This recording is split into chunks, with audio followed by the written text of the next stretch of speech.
கடலைப்பருப்பு போட்டு வறுத்துக்கலாம். கடுகு போட்டுக்கலாம். கடுகு பொரிஞ்சிட்டு காஞ்ச மிளகா போட்டுக்கலாம். எடுத்து வச்சுருக்க லெமன் ஜூஸ் ஊற்றிக்கலாம். மஞ்சள் போட்டுக்கலாம். அரிசி எடுத்துக்கிட்டு கடலைப்பருப்பு வறுத்து போட்டிருக்கேன். வேர்க்கடலை வறுத்து போட்டிருக்கேன். குழம்பு ரெடியானோடனே சாப்பாடு கிளறலாம். இந்த பொடி போட்டு தான் அதில் சாப்பாடு கிளற போகிறேன். இந்த பொடி பண்ணுறதுக்கு கடலைப்பருப்பு, காஞ்ச மிளகா, உளுத்தம்பருப்பு, தனியா, வெந்தயம் இது எல்லாத்தையும் மொத்தமாக வறுத்துட்டு அரைச்சிருக்கிறேன்.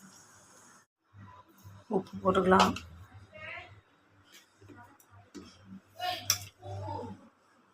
இந்த பொடி போட்டுக்கலாம். லெமன் சாதம் குழம்பு ரெடியாக இருக்குது. ஊற்றி கிளறிடலாம். சாப்பாடு ரெடி ஆயிடுச்சு. சூப்பராக இருக்குது. நீங்களும் இதை போல் செய்து பாருங்கள். செய்து பார்த்துட்டு லைக் பண்ணுங்கள், ஷேர் பண்ணுங்கள், சப்ஸ்கிரைப்